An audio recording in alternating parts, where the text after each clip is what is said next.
नागनवाडी आयुष्यमान आरोग्य मंदिरात सलग तिसरी यशस्वी नैसर्गिक प्रसूती। दुर्गम भागात सुरक्षित मातृत्व सेवेमुळे शासकीय आरोग्य व्यवस्थेवरील विश्वास वाढला। आरोग्य कर्मचाऱ्यांच्या समन्वयातून माता आणि नवजात बाळाची सुखरूप प्रसूती।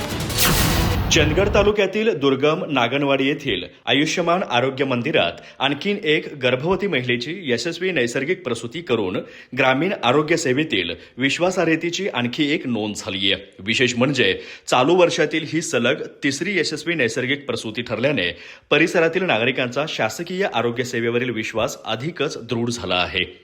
28 जून रोजी दुपारी 4 वाजता संबंधित गर्भवती महिलेला प्रसूतीसाठी आयुष्यमान आरोग्य मंदिरात दाखल करण्यात आला।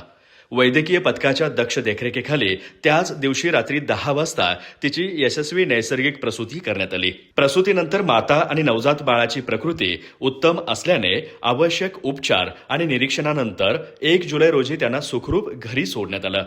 या यशस्वी प्रसूतीसाठी समुदाय आरोग्य अधिकारी डॉक्टर ऋतुजा पवार, आरोग्य सेविका महानंदा कुर्णे, आरोग्य सहायिका प्रतिभा पाटील, आरोग्य सेवक प्रवीण टोपले तसेच गीता गावडे आणि इतर आरोग्य कर्मचाऱ्यांनी समन्वयाने काम करत मोलाची भूमिका बजावली। डिस्चार्जच्या वेळी मातेसह तिच्या नातेवाईकांनी संपूर्ण वैद्यकीय पथकाचं आभार मानलं। दुर्गम भागामध्ये दर्जेदार आणि मोफत आरोग्य सेवा उपलब्ध करून दिल्याबद्दल समाधान व्यक्त करत भविष्यातही अशीच रुग्णाभिमुख सेवा सुरू ठेवण्याच्या शुभेच्छा त्यांनी दिल्या। नागनवाडी आयुष्यमान आरोग्य मंदिरात सलग तिसऱ्यांदा यशस्वी नैसर्गिक प्रसूती झाल्यामुळे ग्रामीण भागातील महिलांना स्थानिक पातळीवर सुरक्षित मातृत्व सेवा उपलब्ध होत असल्याचं अधोरेखित झालं आहे।